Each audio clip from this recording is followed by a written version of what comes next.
Hello friends, welcome to our channel. और हम बात करने वाले हैं मोल्टेक टेक्नोलॉजीज के बारे में, जिसकी लेटेस्ट क्लोजिंग हुई है 115 पे। इसमें भी बहुत अच्छा चार्ट पे ब्रेकआउट नजर आया है, उसके बारे में भी हम बात करेंगे। सपोर्ट कहाँ है और आने वाले टारगेट के बारे में भी हम टेक्निकल एंड चार्ट एनालिसिस पे डिस्कस करने वाले हैं। तो देखिए, कंस्ट्रक्शन एंड इंजीनियरिंग सेक्टर से ये जो कंपनी बिलोंग करती है, स्मॉल कैप कंपनी है। मार्केट कैपिटल है इसका 326 करोड़ का। पी रेशो इसका कम है 32.60। अगर हम कंपेयर करते हैं इसके सेक्टर पी से, जो है 65.49 का। फाइनेंशियल्स भी देख लेते हैं। तो देखिए, यहाँ पे फाइनेंशियल्स में अगर हम देखते हैं तो टोटल रेवेन्यू यहाँ पे अगर हम कंपेयर करते हैं पिछले साल से 2020 से, तो यहाँ पे 101 करोड़ से घटत हुई है 88.04 पे। और उसी के साथ ईबिटा भी अगर हम देखते हैं तो पिछले साल से ये घट कर हो गया है अभी 19.70 पे। नेट इनकम यहाँ पे कम ही हुआ है 10.01, जबकि पिछले साल ये था 10.74 का। और ईपीएस 3.85 से हो गया है 3.58। तो जैसे कि आप सबको पता है कि पैंडेमिक के चलते हुए वैसे भी यहाँ पे कंस्ट्रक्शन एंड इंजीनियरिंग और उसी के साथ रियल एस्टेट सेक्टर जो था, उसमें भी हमें बहुत ज़्यादा गिरावट दिखाई दी है, क्योंकि यहाँ पे बहुत ज़्यादा इम्पैक्ट हुआ है। और ऐसे बहुत सारी बाकी की कंपनीज भी हैं, तो इन सब का यहाँ पे भी असर हमें दिखाई देता है।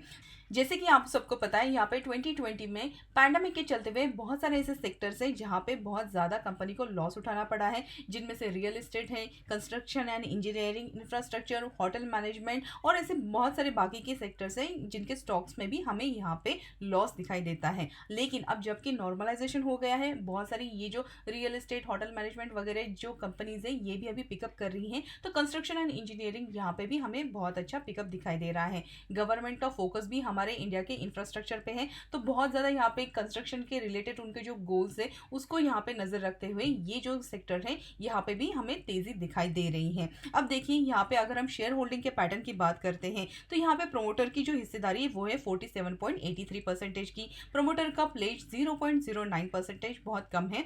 म्यूचुअल फंड 0% है। डीआईआई भी 0% है। फॉरेन इंस्टीट्यूशन यहाँ पे 0.02% है। और रिटेल एंड अदर्स यहाँ पे 52.15% की हिस्सेदारी लेकर चल रहे हैं। अगर हम कंपनी के स्ट्रेंथ के बारे में बात करें तो देखिए, कंपनी का यहाँ पे टीटीएम ईपीएस ग्रोथ जो है बहुत ज़्यादा है।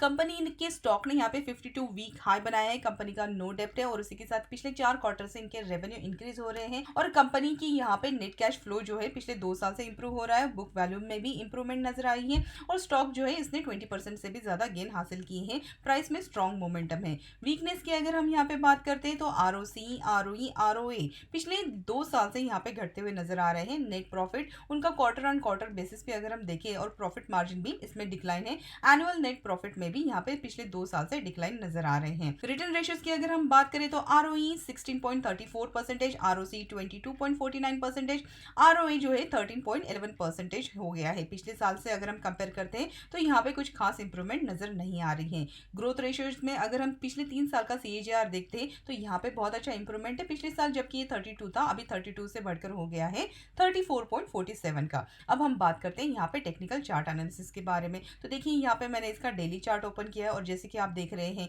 यहाँ पे जुलाई में इसने जो हाई बनाए थे वो थे 107.26 के। और उसके बाद यहाँ पे बहुत ज़्यादा गिरावट हमें दिखाई दी और इसने एक बहुत अच्छा यहाँ पे कंसोलिडेशन बताया।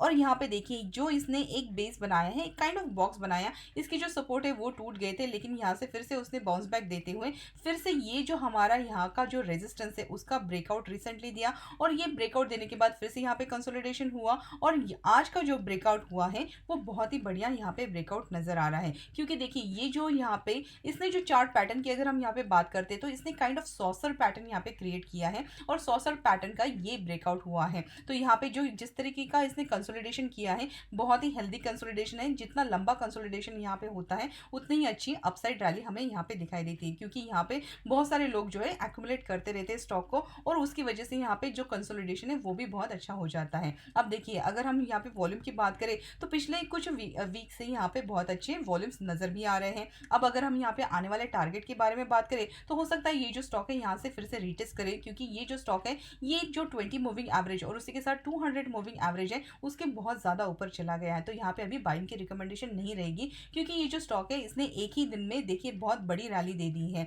मतलब यहाँ पे अगर हम देखते हैं तो 97 से लेके 115 के इसने जो टारगेट है यहाँ पे अचीव कर लिए हैं। तो अगर आप यहाँ पे फ्रेश इन्वेस्टमेंट करना चाहते हैं तो यहाँ पे थोड़ा सा वेट करना पड़ेगा। और जिन लोगों ने यहाँ पे ऑलरेडी इन्वेस्ट करके रखा है तो यहाँ पे तो आप, अगर आपका लॉन्ग टर्म का नजरिया है, आप यहाँ पे बने रह सकते हैं, क्योंकि यहाँ पे आने वाले जो साल है वहाँ पे बहुत अच्छी रैली हमें दिखाई दे सकती है। शॉर्ट टर्म के ड्यूरेशन में यहाँ पे 120 के भी टारगेट अचीव होते हुए नजर आ सकते हैं। अगर 120 यहाँ पे सस्टेन होता है तो यहाँ पे मिड से लेकर लॉन्ग टर्म में 130 के टारगेट अचीव होते हुए नजर आ सकते हैं। अगर हम यहाँ पे सपोर्ट की बात करें तो हमारे लिए इमीडिएट जो सपोर्ट है वो अभी 100 का है। अगर ये जो हमारे लिए रेजिस्टेंस ट्रेंड लाइन थी, ये हमारे लिए एक सपोर्ट बन गई है, लेकिन उसके साथ अगर हम बहुत ही अच्छे सपोर्ट की बात करें तो यहाँ पे बहुत बढ़िया सपोर्ट हमारा 100 का भी है।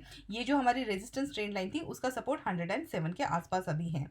अब अगर हम यहाँ पे इंडिकेटर्स की बात करें तो देखिए यहाँ पे जो 20 मूविंग एवरेज था उसने यहाँ पे जो रेड लाइन है ये है 200 मूविंग एवरेज, तो 20 मूविंग एवरेज ने यहाँ पे 200 मूविंग एवरेज को क्रॉस कर दिया, तो ये एक गोल्डन क्रॉसओवर यहाँ पे हो, जो कि बहुत ही अच्छा है। एक गोल्डन क्रॉसओवर हो जाता है और ये लॉन्ग टर्म के हिसाब से बहुत ही बढ़िया बात है स्टॉक के लिए, यानी कि आने वाले सालों में यहाँ से अप ट्रेंड जो है ये जारी रहेगा, ये इंडिकेट करता है। अब अगर हम यहाँ पे MACD की बात करें तो ऑलरेडी यहाँ पे इसने बुलिश क्रॉसओवर कर दिया था। हमारा जो स्टॉक है यहाँ पे RSI अभी 60 के ऊपर ट्रेड कर रहा है और यहाँ पे MACD भी अप ट्रेंड ही दिखा रहा है, तो यहाँ पे इंडिकेशन तो बहुत अच्छे आ रहे हैं। तो अगर आपको यहाँ पे अगर कुछ पार्शियल प्रॉफिट भी बुक करना है, जिन लोगों ने यहाँ पे नीचे के लेवल से लिया है तो यहाँ पे पार्शियल प्रॉफिट बुकिंग भी कर सकते हैं, और अगर ये नीचे की तरफ आता है यहाँ पे 100 के आसपास तो यहाँ पे बाय ऑन डिप भी कर सकते हैं, अपने पोर्टफोलियो में कुछ परसेंटेज ऐड कर सकते हैं। तो आई होप इस वीडियो में जितनी इन्फॉर्मेशन हमने यहाँ पे शेयर की आपके लिए हेल्पफुल जरूर रही होगी। अगर ये वीडियो आपको पसंद आया हमें कमेंट सेक्शन में जरूर बताइएगा, और मिलते हैं हमारे अगले वीडियो में।